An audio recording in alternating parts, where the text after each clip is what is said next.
Hi everyone.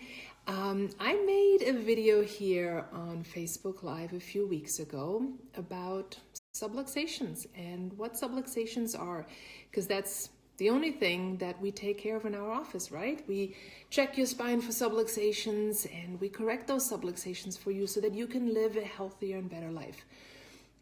But how do these subluxations happen? Quick recap. Subluxation means your spine, a segment in your spine has shifted very slightly out of alignment, making it not possible for your nervous system to communicate properly from brain to body, cell, and back. You have less life expression, less nerve impulse going through your body. So how would you get those subluxations? That's the question that I get a lot in the office. How did this happen? Why am I in this shape that I'm in now? Well, I think it's pretty easy to understand that having a fall, an injury, a slip on the ice, a car accident, and all of that could cause for a bone in your spine to slightly shift out of alignment, to cause a subluxation, right? Big trauma like that is very easy to understand that could cause damage. But how about even smaller things like lifting the wrong way, sleeping in a bad position? How about this, the thing that we all do all the time, and kids starting at a very young age now, looking down at our phones like this for hours every day, for long periods of time, all the time. Horrible head position, looking down like this, right?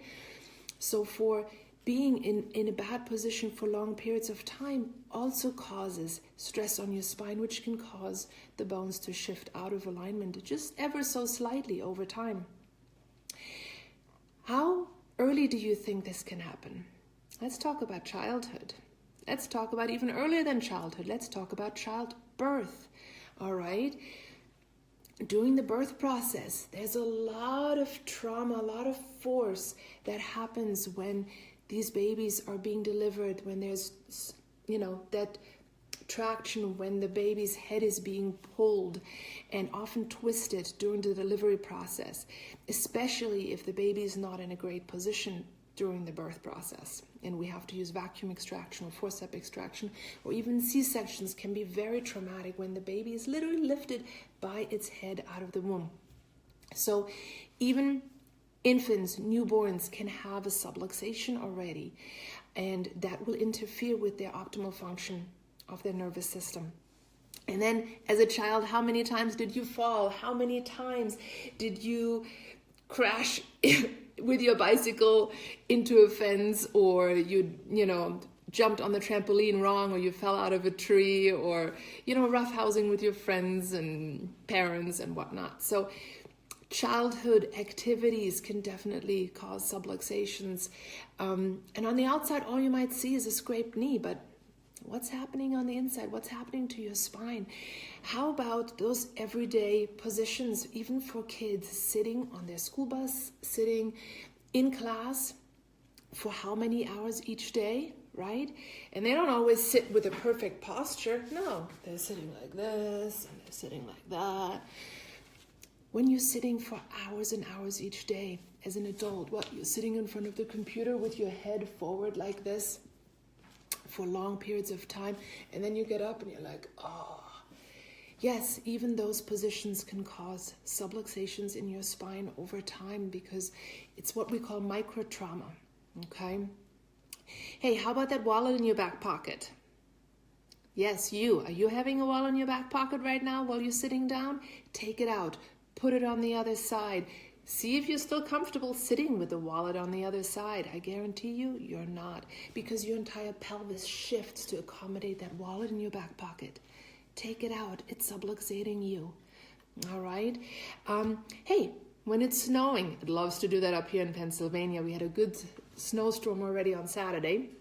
And what did you all do? You were shoveling, right? And when you shovel, you tend to always shovel in one direction. Shovel the other way too, because always going one side can definitely, cause more stress on one side than the other. So switch that shovel around and shovel in both directions. It might be a little bit harder, but over time you'll get used to it.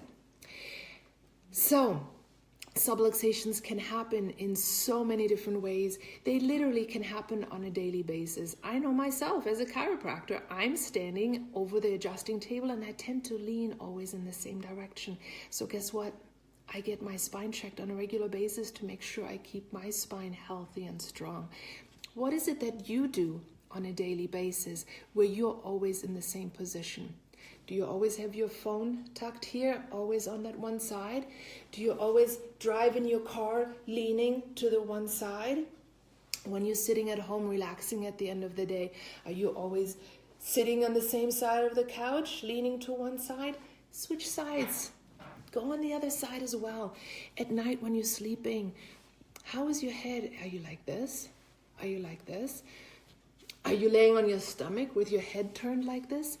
There's so many different ways that we can get subluxations. Pay attention to your daily postures, to the stresses that you're putting on your spine. And most of all, make sure you get your spine checked, because subluxations are never a good thing to have in your body, because they reduce literally your life flow from your brain through your spine to all the parts in your body and reverse.